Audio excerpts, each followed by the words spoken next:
Welcome back to The Explainer. Today, we're diving into some incredibly intense, completely transformative source material that is literally going to reframe how we look at our own mental struggles. If you've ever felt like your brain is just an endless battlefield, you are definitely going to want to stick around for this one. We are going deep into the concept of cleansing the mind.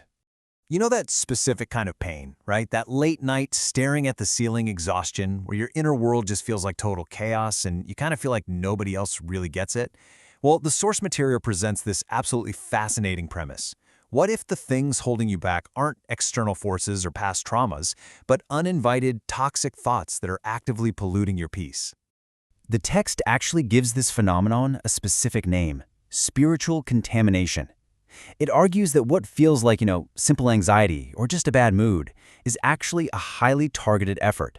It's a disorganized system of thought that's been hijacked by intruders. And the really tricky part? These intruders wear masks. They disguise themselves as just logic or caution or simple self-criticism. But their actual mission is to completely drain your strength and silence your spiritual connection. To make this really concrete, we get this incredibly powerful parable about a woman named Naomi. And her story perfectly captures that brutal disconnect we all feel sometimes. On the outside, Naomi was crushing it. She was composed, strong, deeply faithful. People looked up to her.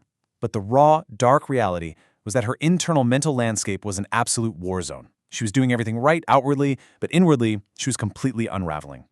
Let's look at the actual whispers Naomi was wrestling with in the quiet of the night. Things like, "You'll never be enough. God is tired of you. You won't change. You're your own worst enemy." Man, those are heavy, right? She tried to pray, she tried to sing, but these toxic internal voices had just gotten way too loud to ignore. But then, everything shifts. Naomi meets this wise, peaceful woman on her journey and basically asks, "How do I clear the clutter in my mind?" And the woman drops this massive, pivotal revelation. She says, "You do it the same way you clean a room. You throw out what's useless, let fresh air in, and open the windows to the light." It's such a simple yet incredibly profound analogy for actively taking charge of your mental space. And she didn't just leave it as a nice metaphor. She gave Naomi sharp, exact criteria for what to throw out. Any thought that distances you from God, garbage. Any thought that accuses you, not from heaven. Memories that constantly steal your worth, those are hidden enemies. The source emphasizes heavily that anything bringing you shame is something you absolutely must actively discard. Now the text pivots directly to us. What about the toxic furniture in our own minds? You know exactly what I'm talking about. I'm a failure. This always happens to me. I'm not spiritual enough. Or it's too late for me. These are those familiar, damaging lies that we've just allowed to live rent-free in our heads. And the real danger is that we stop questioning them. We treat them like an ugly old couch we're used to, and eventually, we just believe they belong there. Okay, here is the massive aha moment where ancient text meets modern science. It is brilliant. On one side, you have neuroscience and neuroplasticity, which proves that repeating thoughts literally physically reshapes and restructures the neural pathways in your brain. And on the other side, you have the Bible. Romans 12:2 commands the renewing of your mind. So modern science is perfectly validating this ancient biblical mandate to physically and spiritually rewire our brains. Building right on that, the text pulls in this powerful quote from 2 Corinthians. The massive takeaway here is that God does not want us passively managing our thoughts. No way. We are meant to actively demolish harmful strongholds. We are supposed to literally take captive every thought. Think about it. You wouldn't let a dangerous stranger sleep in your house, right? So why let a dangerous thought live in your mind? So how do we actually pull this off? The source lays out 6 highly actionable steps, and these are grounded in both spiritual truth and literal brain science to help you clean out that mental room for good. We're going to walk through all of them right now, from identifying the lies to being relentlessly patient. This is your blueprint for building a sanctuary of peace in your own thoughts.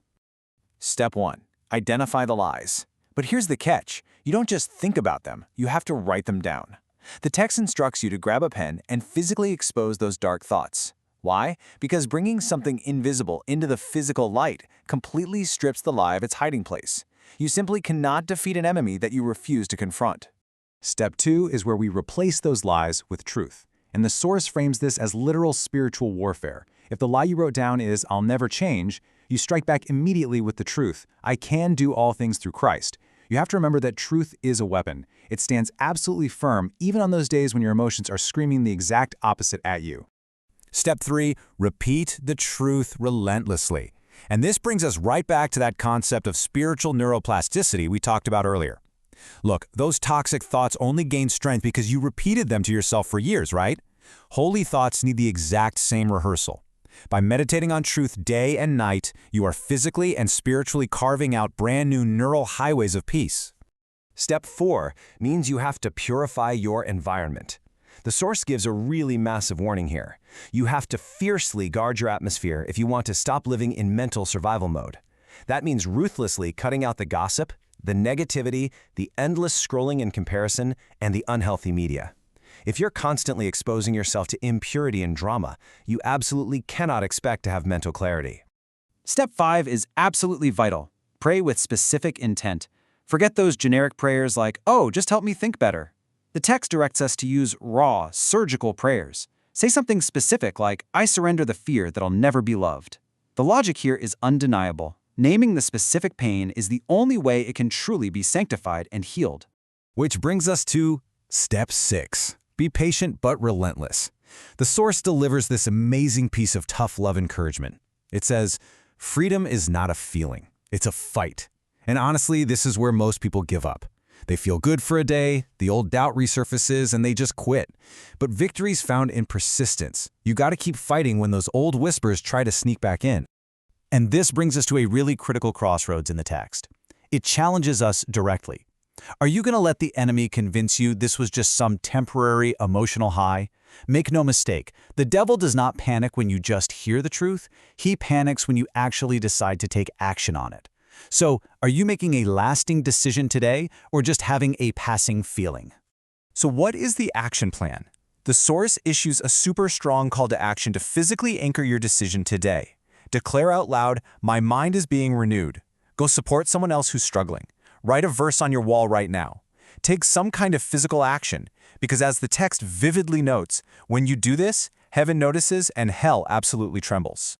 The text wraps up with this incredibly powerful, authoritative closing declaration. Your mind is not a dumpster, it is a temple. It's a massive call to cast out the darkness and reclaim your mental space as a sacred dwelling place for truth. Remember, you are not who you were. You are being rebuilt. And we'll end this explainer with one final, deeply provocative thought from the source material. What is the enemy going to find the next time he tries to whisper in your mind? Will he find that same old clutter? Or is he going to find a thoroughly cleansed, heavily guarded sanctuary? I really hope this structured breakdown has challenged you to step up, walk confidently, and take back your mental space. Thanks so much for joining me on The Explainer, and keep learning.